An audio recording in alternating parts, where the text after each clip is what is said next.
The water bucket slipped from Violet Dawson's trembling hands and clattered against the weathered wooden planks of the well. And for the 100th time that scorching August morning in 1883, she wished she could simply vanish into the desert dust that covered everything in Kelton, Utah Territory. She steadied herself against the rough stone rim, her calloused fingers gripping tight as she lowered the bucket again. The sun beat down mercilessly on her bare head, her bonnet having blown away weeks ago in a windstorm she had no money to replace. The other women in town wore fresh bonnets, starched and pretty, but they also had husbands who provided for them. Violet had nothing but the tattered dress on her back and the shame that followed her like a shadow through every dusty street. The railroad workers who passed through Kelton called her names she tried not to hear. The respectable women clutched their children close when she walked by, as if poverty and disgrace were diseases that could spread through proximity. Even the shopkeepers watched her with suspicious eyes, though she had never stolen a single thing in her 22 years of life. Her crime was simply existing as a woman alone, without protection, without respectability, without the armor of a wedding ring. Violet had arrived in Kelton 6 months ago on a freight wagon, fleeing from a past in Missouri that still haunted her dreams. Her father had died owing debts to dangerous men, and her mother had followed him to the grave within a month, leaving Violet with nothing but a tarnished name and creditors who expected her to pay in ways that made her stomach turn. She had run, taking only what she could carry, and ended up in this harsh desert town where the railroad brought temporary prosperity and permanent judgment. She lived in a lean-to shack on the outskirts of town, barely more than 4 walls of scrap wood and a roof that leaked when the rare rains came. She survived by taking in washing when anyone would hire her, mending clothes for the Chinese workers who were less particular about her reputation, and drawing water from this public well to sell to travelers too tired or too new to know they should avoid her. The bucket came up full, and Violet poured the cool water into her wooden pail. She had just dipped her ladle in for a quick drink, her throat parched from the dry heat, when she heard the sound of hoofbeats approaching. She froze, water dripping from the ladle back into the pail, and considered fleeing. But running would only make things worse, would only confirm whatever awful things people already believed about her. The horse was a magnificent bay gelding, and the man who swung down from the saddle was tall and lean, with the dust of hard travel coating his dark trousers and vest. He removed his hat as he approached, revealing brown hair that curled slightly at the collar and eyes the color of the sky just before a storm. His face was weathered from sun and wind, with lines around his eyes that suggested he smiled often, though he was not smiling now. He looked bone-tired, the kind of exhaustion that went deeper than physical weariness. Violet stepped back instinctively, clutching the ladle to her chest like a shield. Her heart hammered against her ribs as she waited for the inevitable. Would he curse at her, proposition her with crude words, or simply ignore her existence as if she were no more significant than the dust beneath his boots? The cowboy walked up to the well, leading his horse, and stopped a respectful distance away. "Madam," he said, his voice rough from thirst but surprisingly gentle, "I have been riding since dawn without water. Might I trouble you for a drink?" Violet blinked in confusion. He had called her madam. Not girl, not woman, not any of the other names she had grown accustomed to hearing. Madam, as if she were a lady deserving of respect. "I can draw more water," she said quickly, her voice coming out smaller than she intended. She started to pour her pail back into the bucket, but the cowboy held up a hand. "No need to waste what you have already drawn," he said. "If you are willing to share, I would be grateful." Her hands shook as she dipped the ladle back into the pail and extended it toward him. He stepped forward and took it carefully, his calloused fingers brushing against hers for just a moment. The touch was brief, but sent an unexpected warmth through her chilled heart. He drank deeply, his throat working, then lowered the ladle with a sigh of satisfaction. "That is the finest water I have tasted in 3 days," he said, handing the ladle back. "Thank you kindly, madam." "You are welcome," Violet whispered, still trying to process this strange encounter. She dipped the ladle again and offered it to him once more. He accepted it with a nod of gratitude and drank again, slower this time, savoring it. When he finished, he looked at her with those storm-gray eyes, really looked at her, and Violet felt exposed in a way that had nothing to do with shame. He was seeing her, truly seeing her, not the stories people told or the assumptions they made. "I am Preston Ellis," he said, extending his hand. "I have been working a ranch down near the Nevada border, but the winter was harsh and the spring drought killed too many head. The owner could not afford to keep all his hands, so I am heading north to see if I can find work." Violet hesitated, then placed her hand in his. His grip was firm but careful, as if he understood how fragile trust could be. "Violet Dawson," she said, her voice barely audible. "It is a pleasure to meet you, Miss Dawson." He released her hand and glanced around at the dusty street, the ramshackle buildings, the harsh landscape. "Is this home for you, or are you just passing through like the rest of us?" "I live here," she admitted, though the word live felt generous for what she did to survive each day. "On the edge of town." Preston nodded slowly, his eyes thoughtful. He seemed to be considering something, weighing options in his mind. Then he looked back at her, and there was something in his expression that made her breath catch. "You are alone here." It was not a question, but she answered anyway. "Yes." That must be hard, 3 simple words, but they carried more kindness than she had heard in months. Violet felt tears prick at her eyes and blinked them back fiercely. She could not afford to cry, could not afford to show weakness. Weakness invited exploitation, and she had learned that lesson too well. "I manage," she said, lifting her chin with what little pride she had left. Preston was quiet for a long moment, studying her face. Then he did something that shocked her to her core. He smiled, a genuine smile that reached his eyes and softened the hard lines of his face. "I am sure you do. You look like someone who knows how to survive." "Surviving is not the same as living," Violet said before she could stop herself. The words tumbled out, honest and raw, and she immediately wished she could take them back. She did not know this man. He had no reason to care about her philosophical musings on existence. But Preston did not mock her or dismiss her words. Instead, his smile faded into something more serious, more understanding. "No," he agreed quietly, "it is not. I have been surviving for a long time myself. Sometimes I forget what living feels like." The connection between them in that moment was palpable, a recognition of shared pain and shared resilience. Violet felt something shift inside her chest, like a door she had sealed shut beginning to crack open. It was terrifying and exhilarating all at once. Preston's horse nickered softly, reminding them both of practical matters. The cowboy turned to give the animal some water, pouring it carefully into his hat and letting the bay drink. While he was occupied, Violet allowed herself to really look at him.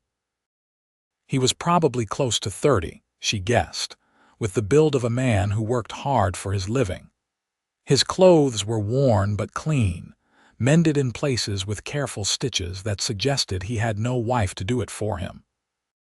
He wore a gun on his hip, but it was well maintained and sat easy in its holster, the mark of a man who knew weapons but did not seek out violence.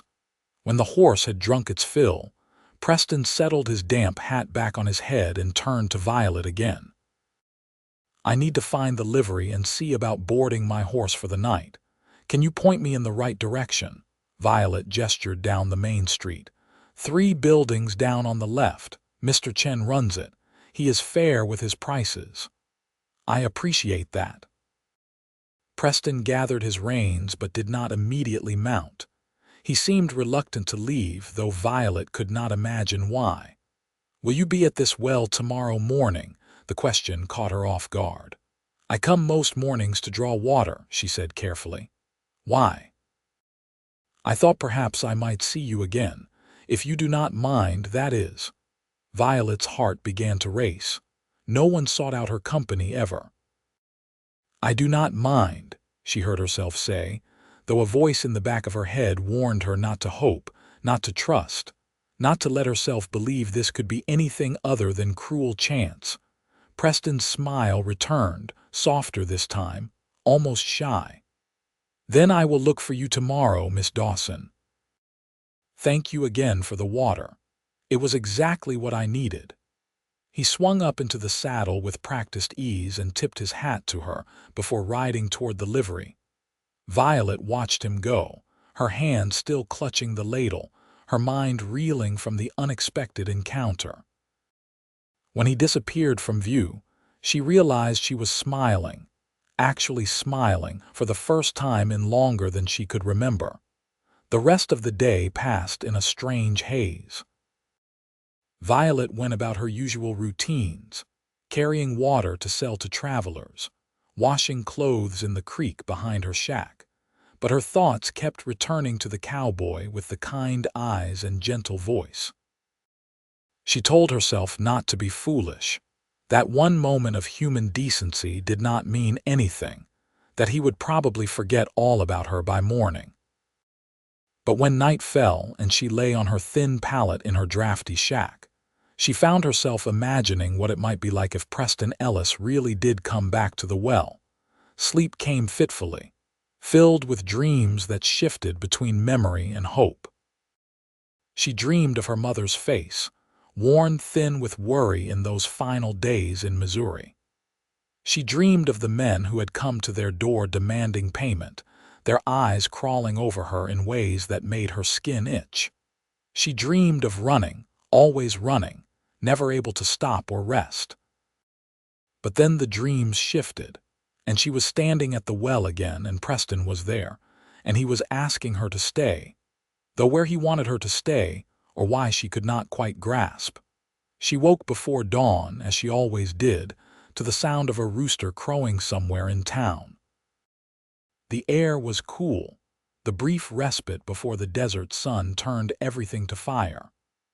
Violet splashed her face with the water she had saved from yesterday and did her best to smooth her hair into something presentable. She told herself she was not primping, that it did not matter what she looked like, but she still took extra care to brush the dust from her dress and scrub the dirt from beneath her fingernails. The walk to the well felt longer than usual, each step weighted with anticipation and dread. What if he did not come? What if he did come but looked at her differently in the clear light of morning? What if yesterday had been nothing more than a dream and she had imagined the whole encounter? But when she rounded the corner and the well came into view, Preston Ellis was already there, sitting on the stone rim with his hat in his hands. He looked up at her approach, and his whole face brightened with an expression of such genuine pleasure that Violet felt her chest constrict. "Good morning, Miss Dawson," he said, standing. "I was hoping I had not missed you." "Good morning, Mr. Ellis," she replied, trying to keep her voice steady. "Have you been waiting long?" "Not long. The boarding house where I took a room is not far from here." He gestured to the bucket she carried. "May I help you draw water this morning?" No one had ever offered to help her with anything before. Violet nodded, not trusting her voice, and handed him the bucket. Preston lowered it into the well with steady hands, the muscles in his forearms flexing beneath his rolled-up sleeves. When he pulled it back up, full and dripping, he poured it carefully into her pail without spilling a drop. "Thank you," Violet managed. She dipped the ladle in and offered it to him first, just as she had yesterday. It felt like a ritual already, something sacred and private between them. Preston drank and handed it back to her. This time, when their fingers touched, he let his hand linger just a moment longer than necessary. "I have been thinking," he said slowly, his eyes searching hers, "about what you said yesterday, about surviving not being the same as living." Violet took a small sip of water, more to give herself time to think than because she was thirsty. "I should not have spoken so freely. You do not know me. My troubles are not your concern." "Maybe they could be," Preston said quietly. The words hung in the air between them, weighted with possibility. "I do not have much, Miss Dawson. I am a cowboy without a ranch, looking for work in a territory that does not have enough to go around. But I know loneliness when I see it because I have been living with it for years. And yesterday, when I met you, it was the first time in a very long time that I felt like maybe I did not have to be lonely anymore." Violet's hands trembled so badly she had to set the ladle down. "You do not know anything about me," she whispered. "The people in this town, they think terrible things. They believe I am someone without morals or decency." "Are you?" Preston asked directly, his gaze never wavering. "No," Violet said, her voice stronger now. "I am not. But that does not seem to matter. It matters to me." Preston took a step closer, and Violet found she did not want to back away. "I have spent enough years working alongside men of all kinds to know that the ones who talk the loudest about morality are often the ones with the most to hide. I trust what I see with my own eyes. And what I see when I look at you is a woman who has been dealt a hard hand but is still standing, still fighting, still decent, despite everything trying to grind her down." Tears spilled down Violet's cheeks before she could stop them. She wiped at them roughly, embarrassed by her own weakness. "You should not be seen talking to me like this. It will damage your reputation too." "Then let it be damaged," Preston said firmly. He reached out slowly, giving her time to pull away if she wanted, and gently wiped a tear from her cheek with his thumb. "I have spent too much of my life worrying about what other people think. I am tired of it. I would rather be judged for showing kindness than praised for showing cruelty." "Why?" Violet asked, her voice breaking. "Why me? Why do you care?" Preston was quiet for a moment, his hand still cupping her cheek. "Because when I rode into this town yesterday, I was about ready to give up. I have been drifting for years, never staying anywhere long enough to put down roots, never letting myself care about anything except the next job, the next meal, the next place to sleep. I was surviving, just like you said, but not living. And then I saw you standing at this well, and something in my chest woke up. I do not have an explanation better than that. I just know that walking away from you feels wrong, and I have learned to trust my gut." Violet closed her eyes, feeling the warmth of his hand against her skin, feeling the impossible hope blooming in her chest. "I am afraid," she whispered. "I am afraid to believe this is real." "So am I," Preston admitted. His thumb traced a gentle arc across her cheekbone. "But maybe being afraid together is better than being alone." She opened her eyes and looked at him, really looked at him, and saw that he meant every word. Preston Ellis was not playing games or seeking entertainment at her expense. He was offering her something precious and rare, a chance. "I do not know how to do this," Violet said. "I have never had anyone court me properly. I do not know what I am supposed to say or do." Preston's smile was soft and reassuring. "Neither do I, to be honest. I have been alone so long I have probably forgotten all the proper ways to treat a lady. But maybe we can figure it out together." He lowered his hand from her face, and Violet immediately missed the contact. "Would you allow me to buy you breakfast, Miss Dawson? There is a cafe down the street, and I saw they were open early for the railroad workers." Panic fluttered in Violet's stomach. "They will not serve me there. Mrs. Patterson, who runs it, has made it clear I am not welcome." "Then we will eat somewhere else," Preston said without hesitation. "Or I will buy food and we can eat somewhere you feel comfortable." "I do not care where we eat, as long as I get to spend more time with you." The simple declaration, stated as if it were the most natural thing in the world, made Violet's heart swell. "There is a spot by the creek where I wash clothes," she offered tentatively. "It is quiet there." "We would not be bothered." "That sounds perfect." They walked together through the waking town, Preston leading his horse, Violet carrying her pail of water. She was acutely aware of the stares they received, the way people stopped their conversations to watch them pass. Mrs. Patterson herself was sweeping the step in front of her café, and her mouth fell open in shock when she saw Violet walking beside a respectable-looking cowboy. Violet forced herself to keep her head high, to not shrink under the weight of all those judgmental eyes. Preston seemed oblivious to the attention, or perhaps he simply did not care. He kept up a steady stream of quiet conversation, telling her about his journey north, about the ranch where he had worked, about the endless sky and the way the stars looked when you were riding night herd. His voice was soothing, and Violet found herself gradually relaxing, even smiling at some of his stories. When they reached the creek, Preston tied his horse to a cottonwood tree and disappeared back toward town. He returned 20 minutes later with a bundle wrapped in brown paper that proved to contain fresh bread, cheese, and apples. They sat on the creek bank, and Violet spread her shawl out as a makeshift blanket. The food was simple but delicious, the best meal Violet had eaten in months. "Tell me about Missouri," Preston said as they ate. "What was your life like before you came here?" Violet hesitated, old fears rising up, but Preston's expression was open and genuinely curious, without a hint of prurient interest. So she told him, slowly at first, then with increasing confidence. She told him about growing up on a small farm, about her father's dreams that never quite came to fruition, about her mother's quiet strength. She told him about the bad investments, the mounting debts, the men who came calling with their cruel smiles and crueler intentions.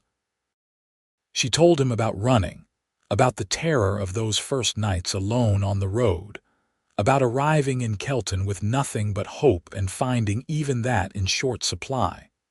Preston listened without interrupting, his full attention on her words. When she finally fell silent, he was quiet for a long moment. Then he said, "You are one of the bravest people I have ever met." Violet shook her head. "I am not brave, I am just stubborn. There is a difference." "I disagree. Bravery is not about being fearless. It is about being afraid and doing what needs to be done anyway. You could have given up 100 times, but you did not. That is courage." They talked until the sun was high overhead, sharing stories and dreams and fears with an ease that felt both foreign and familiar. Preston told her about growing up in Kansas, about losing both his parents to cholera when he was 17, about drifting west because there was nothing left to hold him east. He told her about the men he had worked with, the places he had seen, the things he had learned about horses and cattle and surviving in harsh country. "I always thought I would have a ranch of my own someday," he admitted, staring out at the slow-moving creek. "Not a big operation, just enough land to run a decent herd, a house with a real floor instead of packed dirt, maybe a barn and a corral. But every time I save up a little money, something happens. A horse goes lame, or I have to buy new gear, or the work dries up and I have to live on what I have saved until I can find another job." "It sounds like a good dream," Violet said softly. "The kind worth fighting for." Preston turned to look at her, and there was something in his eyes that made her breath catch. "It was always a lonely dream, though. A ranch is a lot of work for one person. I used to imagine it with someone beside me, but after enough years alone, you stop letting yourself imagine that part. It hurts less that way. And now, Violet asked, her voice barely above a whisper. Now I am starting to imagine it again, Preston said. And in my imaginings, there is a woman with dark hair and eyes the color of rich earth, and she is standing beside me, and the ranch does not feel lonely anymore. Violet's heart hammered so hard she was sure he could hear it. We have only just met. How can you be sure? I am not sure of anything, Preston admitted with a wry smile, but I am willing to try to find out, if you are. Before Violet could respond, the sound of voices and laughter carried across the creek. A group of men from the railroad camp were approaching, probably coming to wash before their shift. Violet immediately tensed, recognizing some of them as workers who had harassed her before. Preston noticed her reaction and stood, offering her his hand. "We should probably go," he said quietly. "But I want to see you again." "Tomorrow at the well." "Tomorrow," Violet agreed, letting him help her to her feet. His hand was warm and solid, an anchor in uncertain waters. They walked back toward town together, and when they reached the edge of the main street, Preston surprised her by lifting her hand to his lips and kissing it gently. "Thank you for spending the morning with me, Miss Dawson. It has been the best morning I have had in years." "Thank you for breakfast," Violet said, knowing the words were inadequate to express what she was really feeling. "And for listening." "Always," Preston promised. Then he mounted his horse and rode off toward the livery, leaving Violet standing alone on the dusty street with her heart full of impossible hope. The next 2 weeks fell into a pattern that felt like a dream. Every morning, Preston would meet Violet at the well. He would help her draw water, and they would share the ladle between them. Then he would buy them breakfast, and they would find a quiet spot away from prying eyes to eat and talk. Sometimes they sat by the creek. Sometimes they walked out into the desert where nothing grew but sage and scrub. Sometimes they simply found shade behind one of the abandoned buildings on the edge of town. Preston found work doing odd jobs around Kelton, enough to pay for his room and board and a little extra.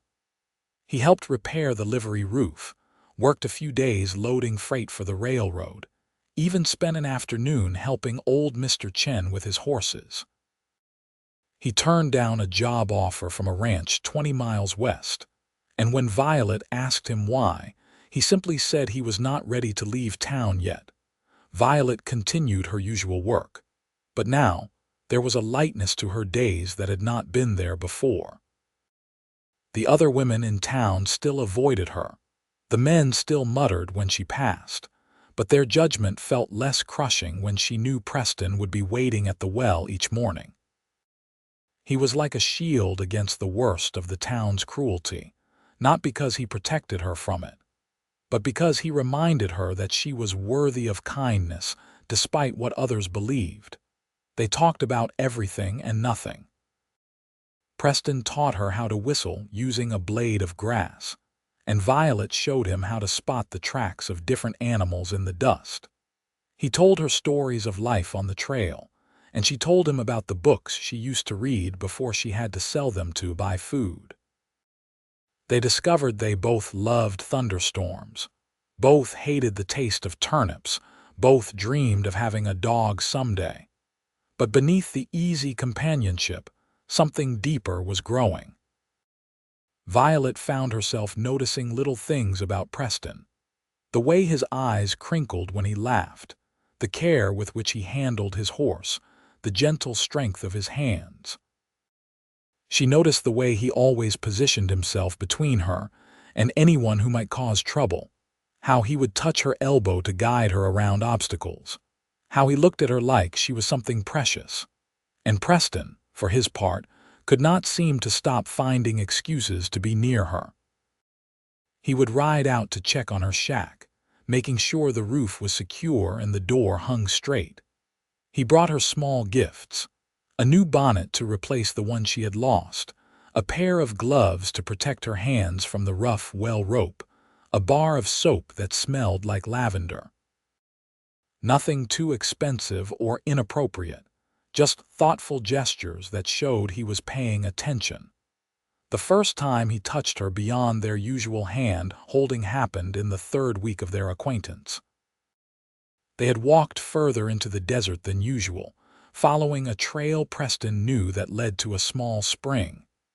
The day was blistering hot, and Violet had stumbled on a loose rock.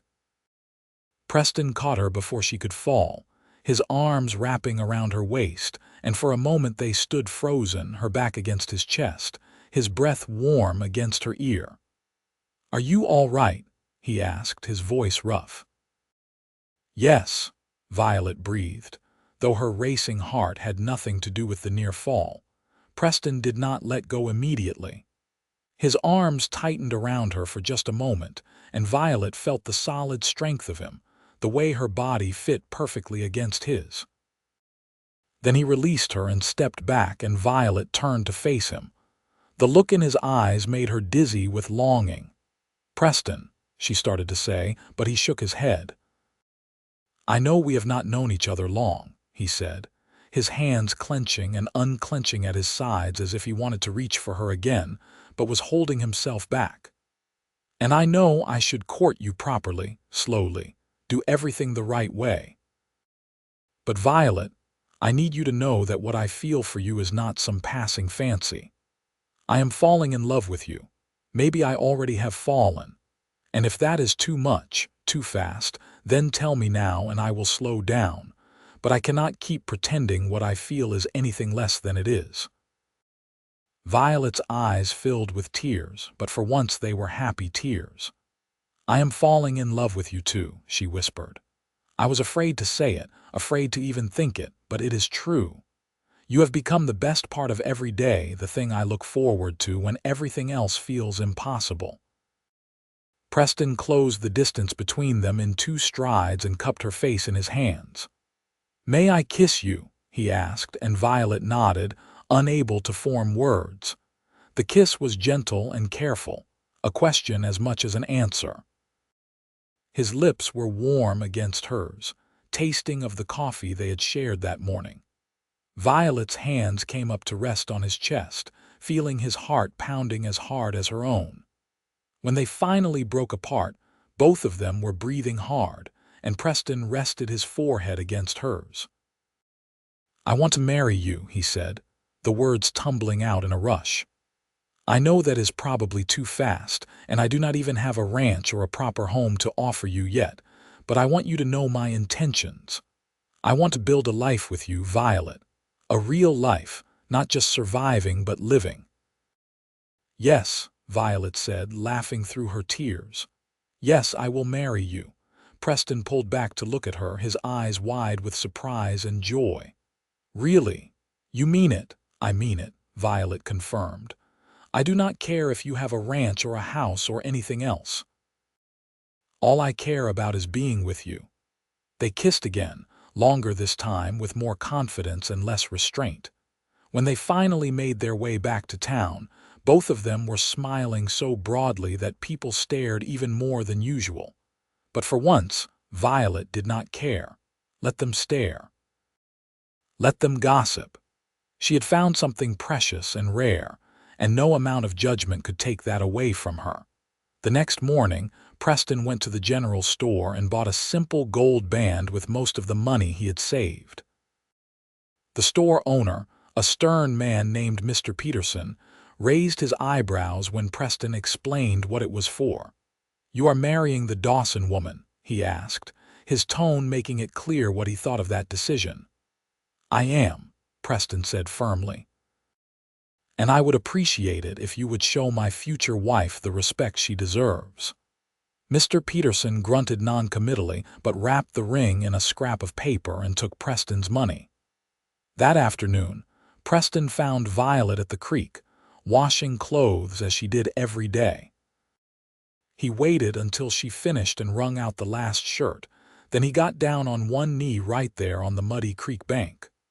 "Violet Dawson," he said, pulling out the small ring. I do not have much to offer you right now except my heart and my promise that I will spend every day trying to give you the life you deserve. Will you marry me?" Violet dropped the shirt she was holding and threw her arms around his neck. "Yes," she said, kissing his cheek, his jaw, his lips. "Yes, yes, yes." Preston slipped the ring onto her finger and it fit perfectly as if it had been made for her. They sat by the creek for a long time after that, making plans and dreaming out loud. They would marry as soon as possible, Preston said. He had heard of a ranch up near the Idaho border that needed hands, and if they both worked hard, they could save enough for a down payment on some land within a few years. It would not be easy, but they would be together, and that made all the difference.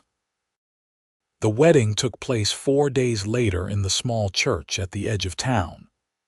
The preacher, a kindly man named Reverend Thompson, agreed to perform the ceremony despite the gossip about Violet. Preston paid him from his dwindling funds, and the Reverend promised to have the marriage recorded officially in the county registry. They had no guests. No one from town wanted to be associated with the union, and neither Preston nor Violet had family to invite. But when Violet walked into the church, wearing the one decent dress she owned and carrying a small bouquet of wildflowers Preston had picked that morning, she felt like the most beautiful bride in the world. Preston stood at the altar in his cleanest shirt and vest, his hair neatly combed, his eyes shining with love and promise. The ceremony was brief but meaningful. They spoke their vows in clear, steady voices, promising to love and honor each other in sickness and health, in poverty and prosperity, for as long as they both lived. When Reverend Thompson pronounced them husband and wife, Preston kissed Violet with a tenderness that made her eyes sting with happy tears. They spent their wedding night in Preston's rented room at the boarding house, which was small and shabby but felt like a palace to Violet because Preston was there with her. He was gentle and patient, understanding that this was new territory for both of them in different ways. They lay together afterward in the narrow bed, Violet's head on Preston's chest, listening to the steady rhythm of his heartbeat. "Are you happy?" Preston asked, his fingers tracing lazy patterns on her shoulder. "Happier than I ever thought I could be," Violet answered honestly. "Sometimes I am afraid I will wake up and discover this was all a dream." "It is real," Preston assured her. "I am real and we are really married, and tomorrow we start building our life together." They talked late into the night about their plans. Preston had accepted the job offer at the ranch near the Idaho border. It would mean leaving Kelton behind, which suited them both fine. They would work hard, save their money, and in time they would have enough to start their own small operation. It might take years, Preston warned, but Violet did not care. She had spent so long just trying to survive each day that the idea of having years to work toward something felt like a luxury. The next morning, they loaded Preston's few possessions, and Violet's even fewer belongings onto his horse. Violet took one last look at the ramshackle town that had been so cruel to her, at the well where she had spent so many lonely mornings, at the shack that had barely kept her alive through the harsh Utah winter. She felt no nostalgia, no regret at leaving. Kelton had taught her that she was stronger than she knew, but it had also taught her that some places held nothing but pain. "Ready?" Preston asked, offering her his hand to help her up into the saddle behind him. "Ready," Violet confirmed, settling herself against his back and wrapping her arms around his waist. They rode north as the sun climbed higher in the cloudless sky, leaving Kelton and all its judgment far behind. The landscape was harsh and unforgiving, miles of desert and scrub broken only by distant mountains, but Violet felt none of the despair that had haunted her for so long. With Preston, the emptiness felt full of possibility instead of threat. The journey to the ranch took 4 days of hard riding. They camped under the stars at night, huddled together for warmth as the desert temperatures plummeted. Preston proved to be good at surviving in the wilderness, knowing how to find water and which plants were safe to eat. He taught Violet how to start a fire with flint and steel, how to read the signs of changing weather, how to hobble a horse so it would not wander during the night.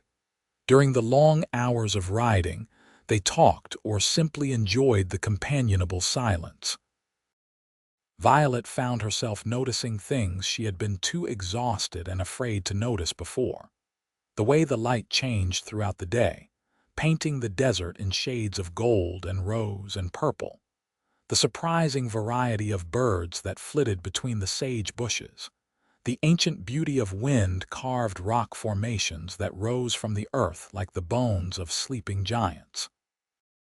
"This country gets into your blood," Preston said one evening as they watched the sun set in a blaze of orange and crimson. "It is harsh, but it is honest. It does not pretend to be anything other than what it is." "I think that is why I like it," Violet replied, leaning against his shoulder. "I spent so long trying to be what other people wanted me to be, trying to make myself smaller and quieter and less troublesome. Out here, there is no point in pretending. You just have to be yourself and figure out how to survive." Preston kissed the top of her head. "You do not have to just survive anymore. We are going to thrive. I promise you that."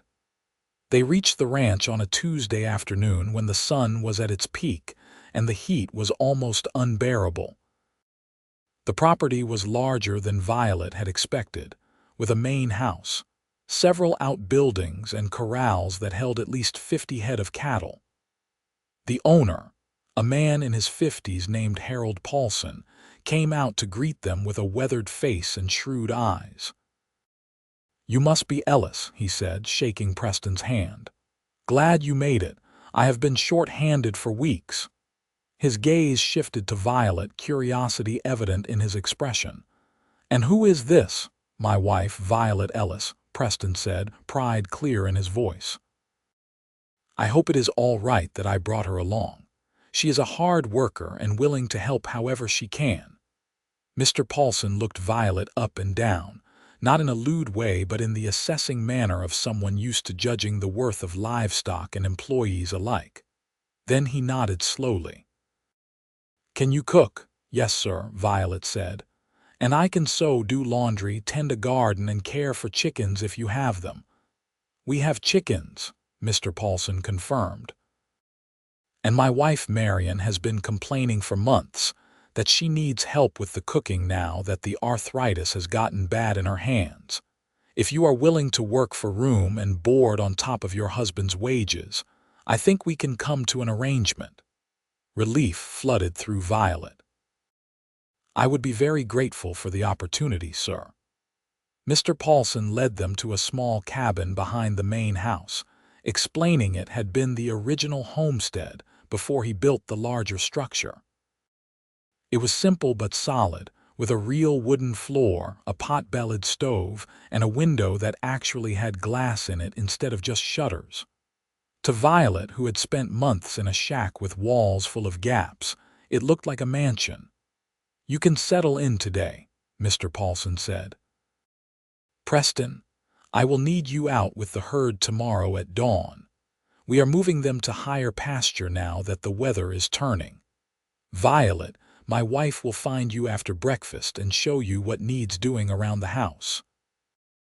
After he left, Preston and Violet stood in the middle of their new home, hardly daring to believe their luck.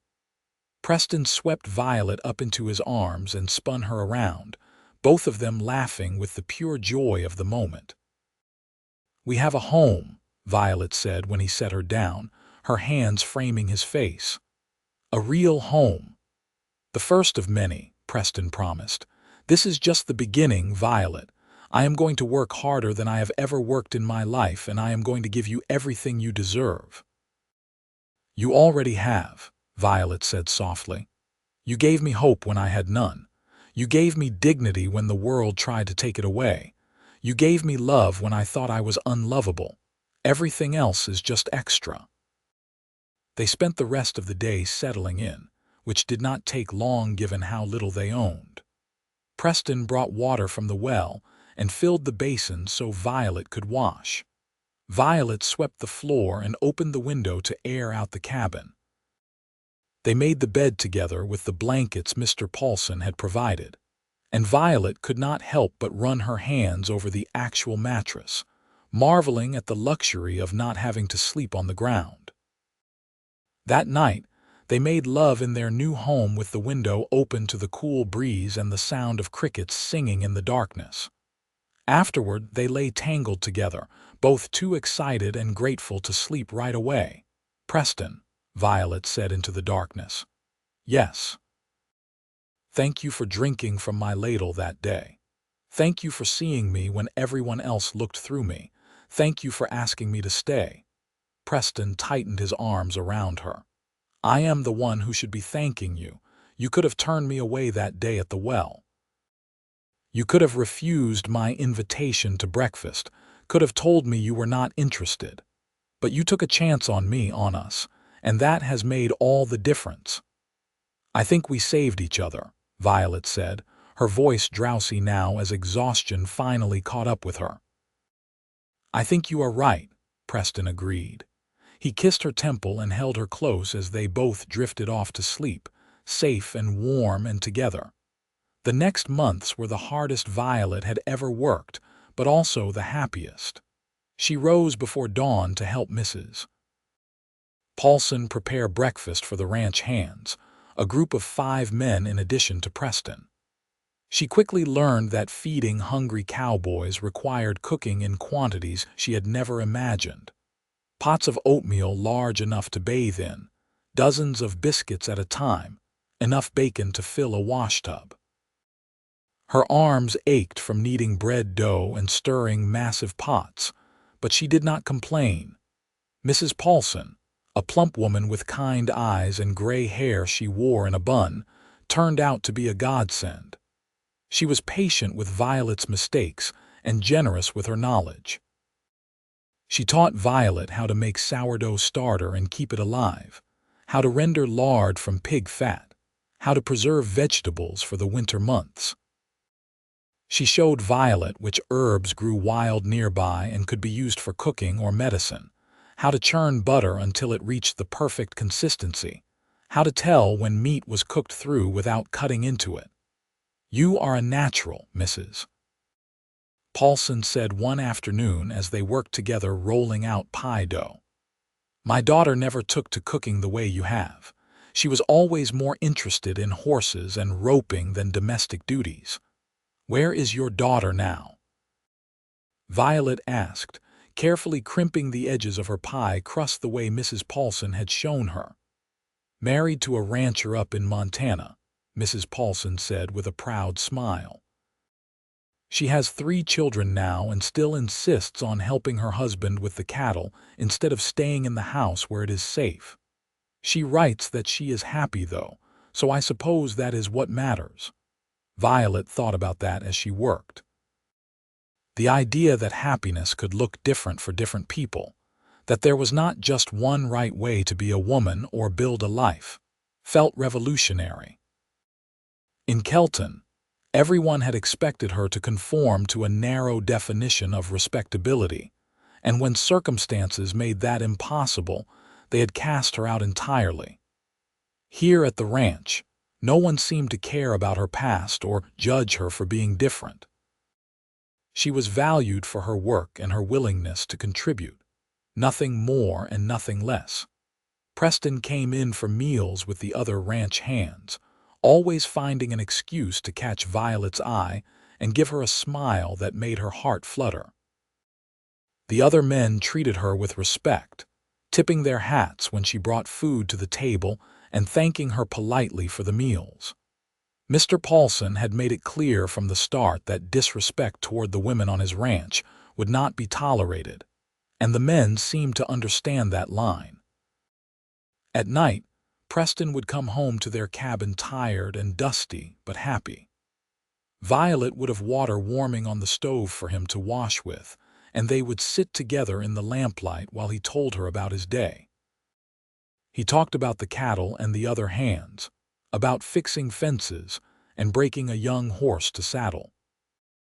He talked about the land they were saving for, describing it in such vivid detail that Violet could almost see it.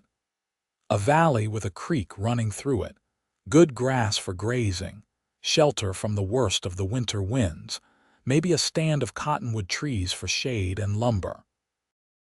"How long do you think it will take?" Violet asked one night as they lay in bed. "To save enough." Preston was quiet for a moment, calculating. "If we are careful with every penny, maybe 3 years. 4 to be safe.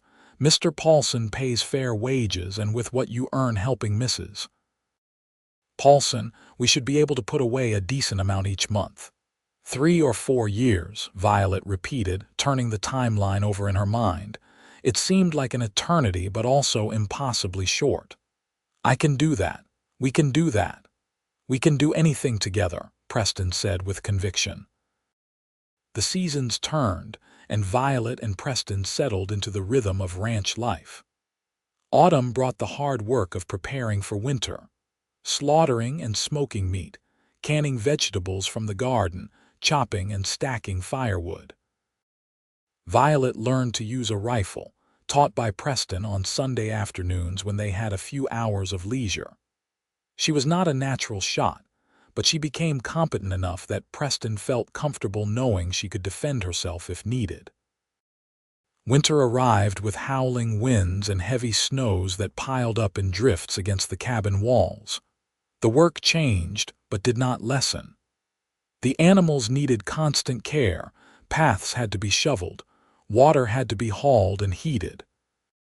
Violet spent long hours in the warmth of the main house kitchen, cooking and baking while Mrs. Paulson taught her to knit, and told her stories of the old days when this country had been even wilder and more dangerous. On Christmas Day, Mr. and Mrs. Paulson invited Preston and Violet to celebrate with them and the other ranch hands.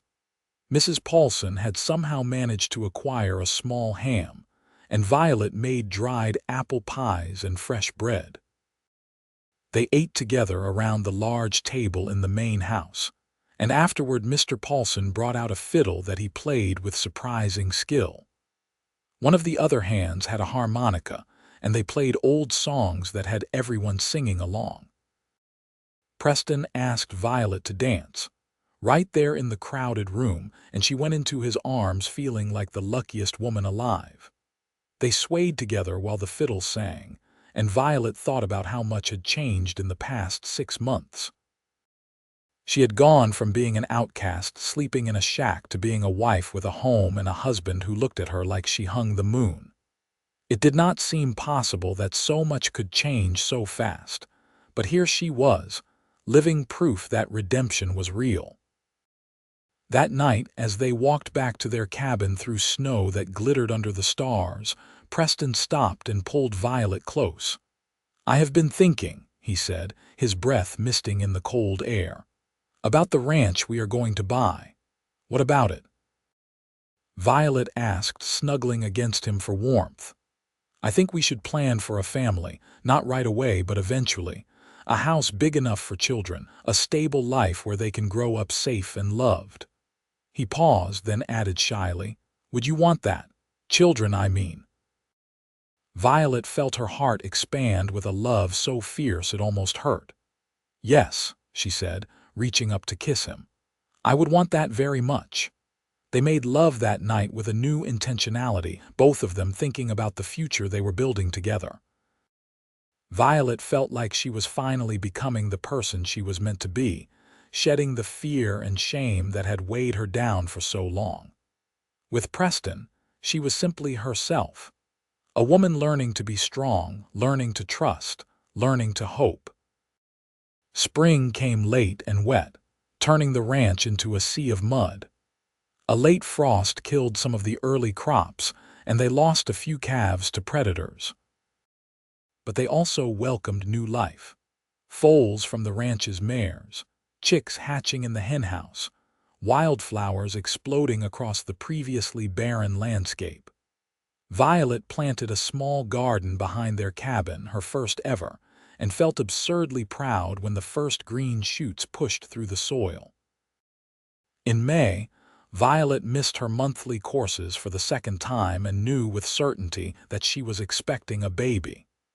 She told Preston one night after dinner, too excited to wait for a more romantic moment. He stared at her in shock for a heartbeat, then whooped with joy and picked her up despite her laughing protests. "We are having a baby," he said, setting her down and placing his hands gently on her still flat stomach. "We are really having a baby." "We are," Violet confirmed, covering his hands with her own. "Are you happy?" "Happy does not begin to cover it," Preston said. His eyes were suspiciously bright. "I am terrified and thrilled and grateful all at once. When? November or December, I think, maybe January." Preston pulled her close and held her, and Violet felt him trembling slightly. "I am going to be a father," he said wonderingly. "I am going to have a family." "We are going to have a family," Violet corrected gently. The pregnancy changed nothing and everything at once. Violet continued to work, though Mrs. Paulson insisted she take more breaks and avoid the heaviest lifting. Preston became even more protective, watching Violet like a hawk for any sign of distress. He built her a rocking chair for the cabin, working on it in secret for weeks before presenting it to her with shy pride. As Violet's belly grew, so did their savings. Preston took on extra work whenever he could, and Violet continued helping Mrs. Paulson despite the older woman's protests that she should rest more. By midsummer, they had saved nearly half of what they would need for the down payment on land.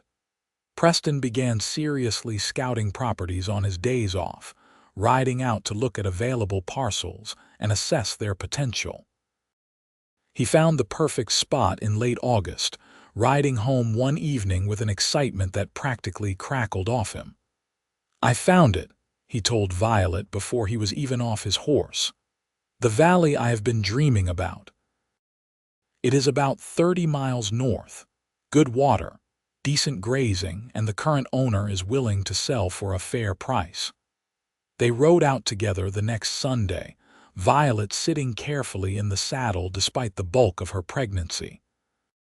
When they crested the hill and looked down into the valley Preston had described, Violet felt tears spring to her eyes. It was beautiful.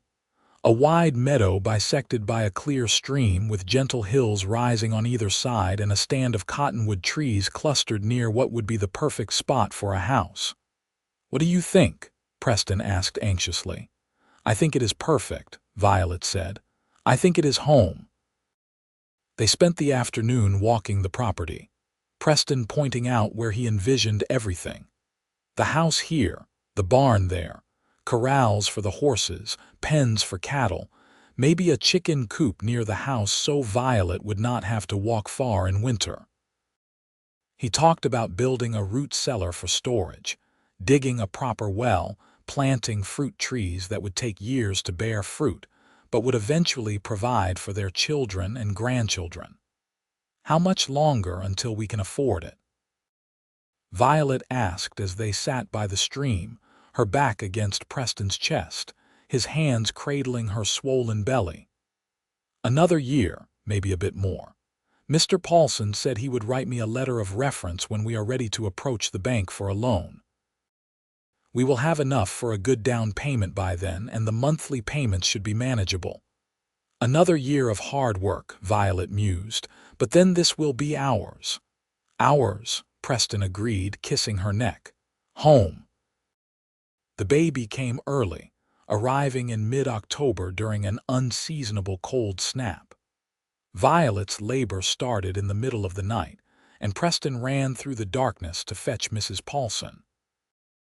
The older woman came immediately, calm and capable, and took charge of the situation with the ease of long experience. The labor was long and difficult, lasting through the night and into the next day. Preston paced outside the cabin, forbidden from entering by Mrs. Paulson, but unable to go far from his wife. He heard Violet cry out and felt each sound like a knife to his heart, but he could do nothing but wait and pray. Finally, as the sun was setting on the second day, the sound of a baby's cry split the air. Preston nearly broke down the door in his haste to get inside. Mrs. Paulson met him with a tired smile. "You have a son," she said, "and your wife is exhausted but well." Preston crossed to the bed where Violet lay, her hair plastered to her head with sweat, her face pale but radiant. In her arms was a tiny bundle wrapped in blankets, and when Preston looked down at his son's face for the first time, he felt his heart stop and restart. "He is perfect," he breathed, sitting carefully on the edge of the bed. "You are perfect. I cannot believe you did this." "We did this," Violet said, her voice hoarse from screaming but filled with love. "Meet Paul Henry Ellis." Preston traced his son's tiny features with a gentle finger, marveling at the miniature perfection of him. "Hello, Paul," he whispered. "I am your father, and I promise you that I am going to spend every day of my life making sure you grow up safe and loved and happy." The baby yawned, his tiny mouth opening wide, and Preston laughed through his tears. "Did you see that? He yawned. He has been yawning since he was born, Mrs. Paulson said with amusement. "Babies do that. Now I am going back to the house to get some sleep. You too should do the same.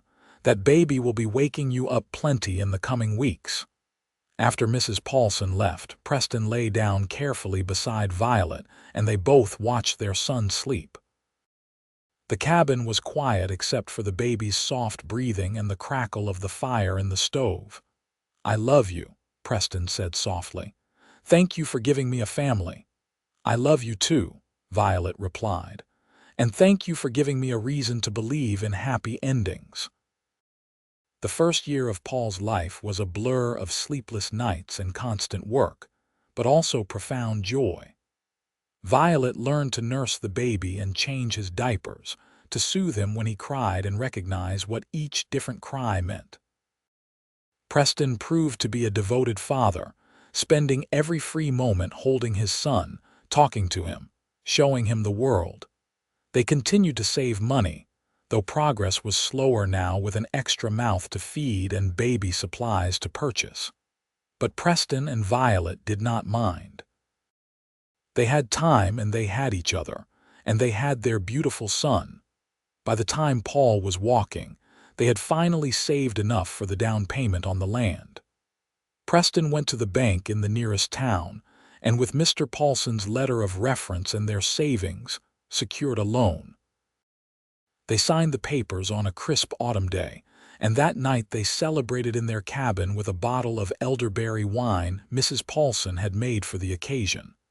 "We own land," Violet said, still unable to quite believe it. "We are landowners." "We are," Preston confirmed. "And next spring, we start building." That winter, Preston worked on drawing up plans for their house. It would be small at first, just 3 rooms, but with the potential to expand as their family grew. He sketched and refined, showing his drawings to Violet and incorporating her suggestions. She wanted a big kitchen with plenty of counter space for cooking and baking. He wanted a porch where they could sit on summer evenings and watch the sun set over their valley. When spring arrived, they gave their notice to the Paulsons. The older couple was sad to see them go, but understanding of their dreams. Mrs. Paulson gave Violet a thick cookbook filled with recipes and notes, and Mr. Paulson gave Preston a young bull calf as a start for their herd. "You have been good workers and good people," Mr. Paulson said as they prepared to leave. "You make this valley proud." They loaded their belongings into a wagon Preston had purchased, said their goodbyes, and set off for their new life. Paul, now nearly 2, sat between them on the wagon seat, chattering happily and pointing at everything they passed. Violet held Preston's hand, her other arm around their son, and felt more content than she had ever thought possible. The first year on their own land was brutally hard. They lived in a tent while Preston built their house, working from dawn until dark every day. Violet helped however she could, holding boards steady while Preston nailed them, mixing mortar for chinking, keeping Paul entertained and safe while heavy construction happened. They hired a few temporary workers to help with the bigger tasks, paying them from their dwindling savings, but most of the work Preston did himself. The house rose slowly from the earth, taking shape beam by beam and wall by wall. By the time the first snows fell, they had a roof over their heads and real walls to keep out the wind. It was not finished. The floor was still bare wood, the walls unplastered, the windows just holes covered with oilcloth, but it was theirs. That first winter in their own house was harsh, but they survived it together. Preston hunted to supplement their food stores, and Violet made every scrap count, wasting nothing. They slept huddled together for warmth, with Paul between them, and made plans for the spring. As the years passed, their ranch grew slowly but steadily. They acquired more cattle, a few horses, chickens, and eventually a milk cow. Preston built a barn and corrals, fences and gates.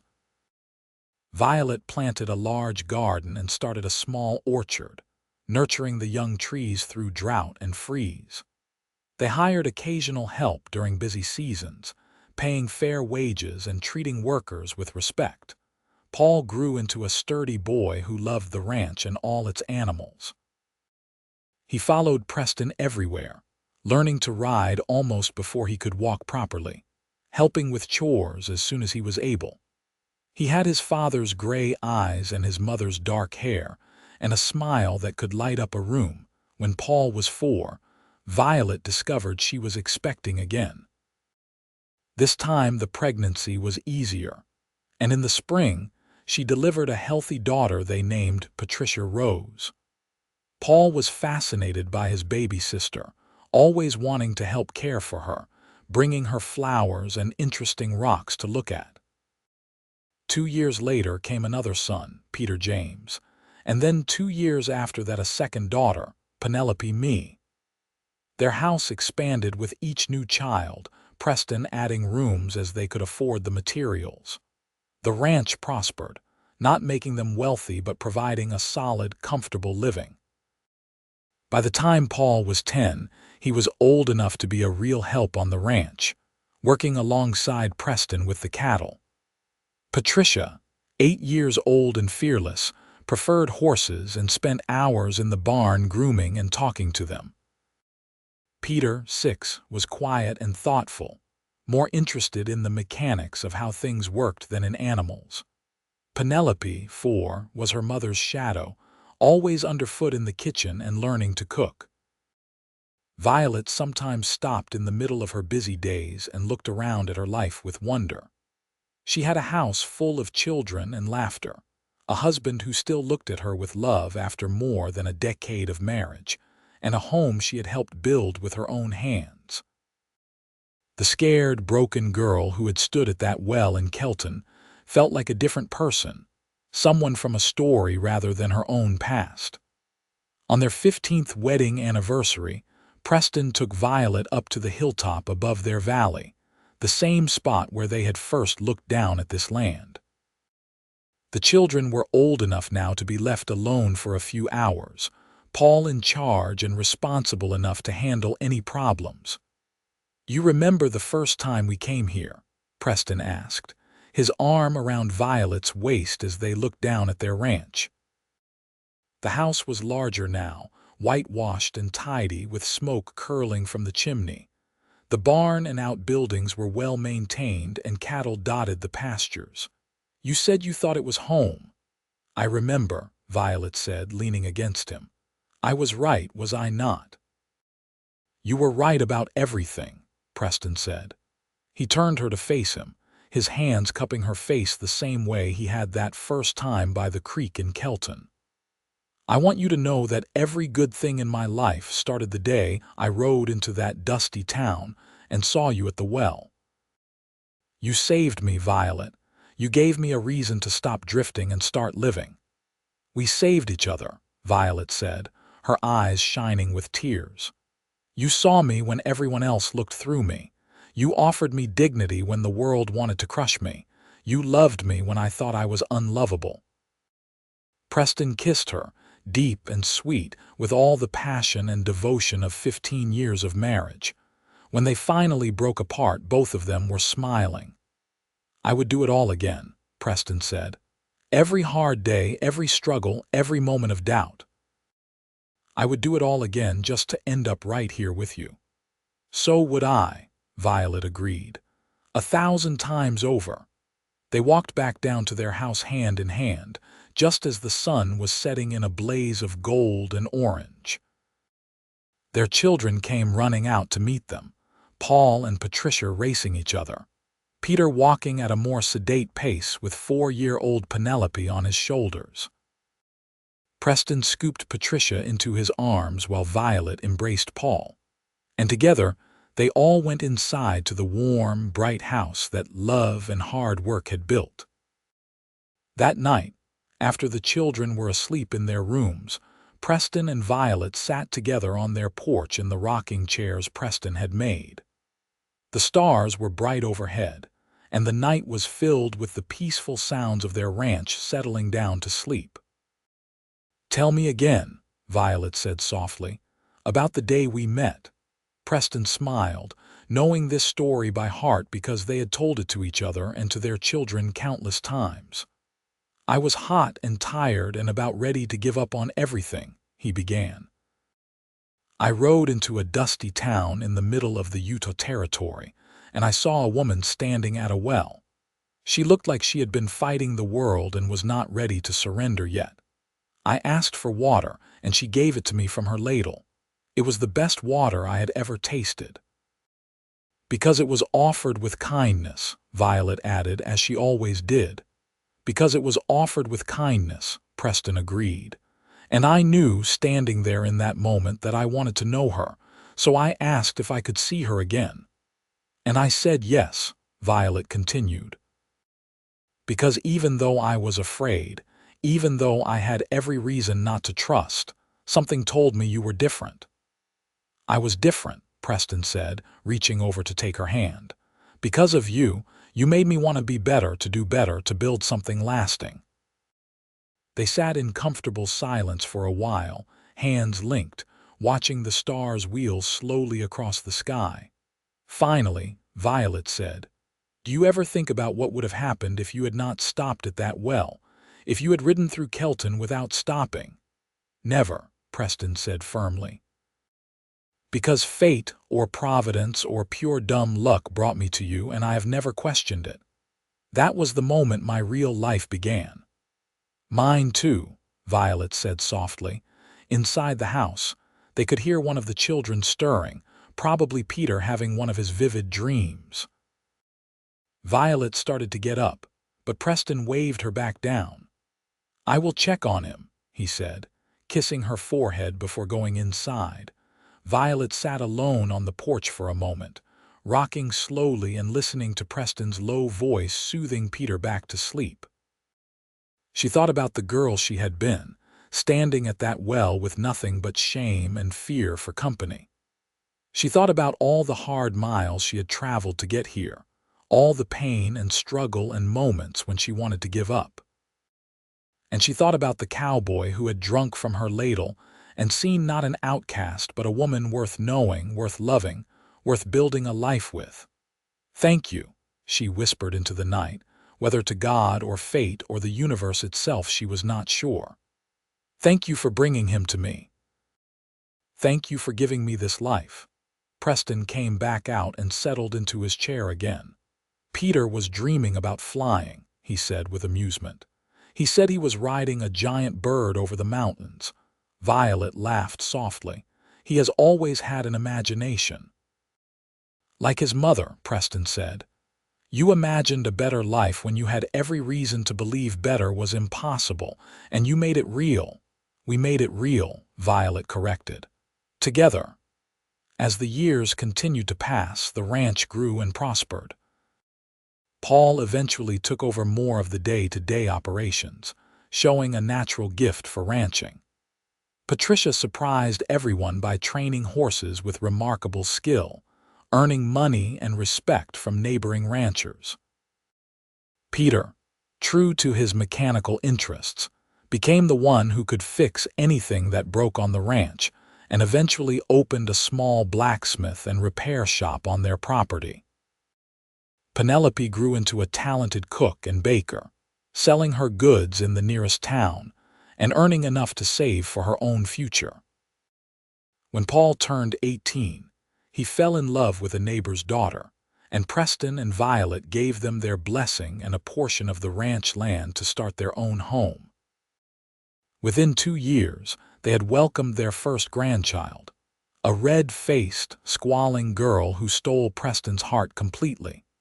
Patricia married a traveling horse trader she met at a county fair, and they settled nearby, raising horses and children in equal measure.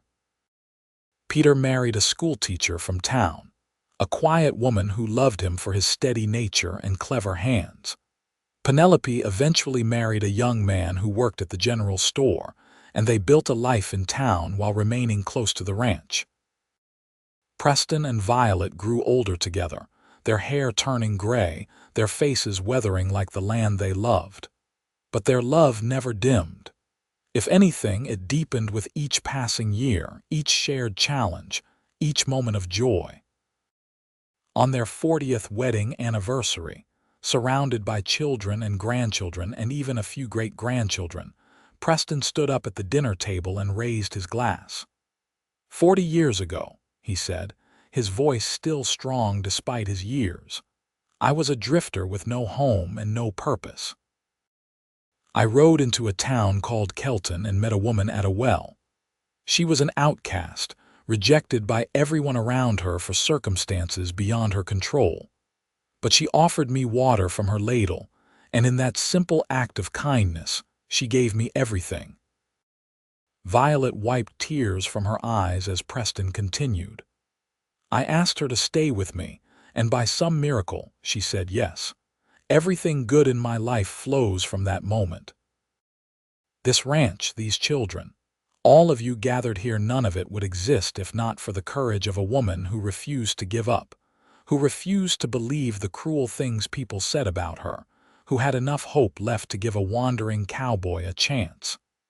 He raised his glass higher. To Violet, my wife, my partner, my love, the woman who saved my life by letting me save hers. Everyone raised their glasses and echoed the toast. Violet stood, her joints protesting but her spirit strong, and kissed her husband to the cheers and applause of their family. Later that night, when the celebration had ended and the house was quiet, Preston and Violet sat on their porch one more time. The ranch was dark except for the lights from the scattered houses of their children, small beacons of warmth in the vast darkness. We did good, did we not? Violet said, her hand in Preston's. We did better than good, Preston said. We built something that will last. Look at our family, Violet. Look at what we created.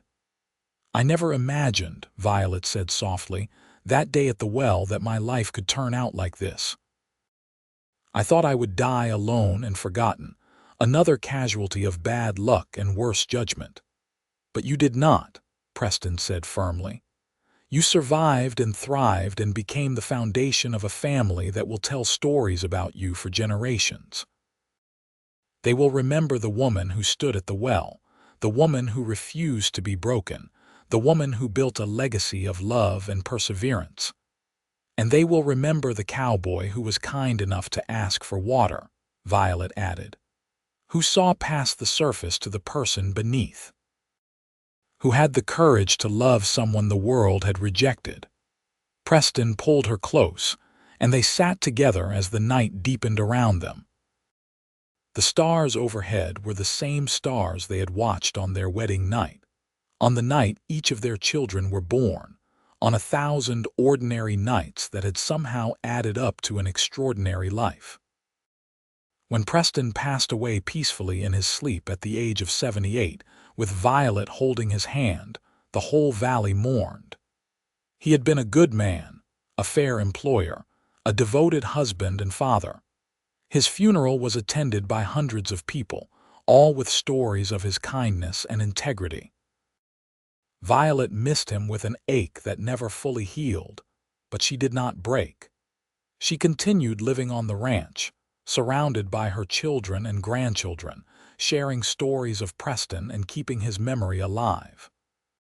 She lived for 10 more years, long enough to see great-great-grandchildren born, long enough to know that the legacy she and Preston had built would endure.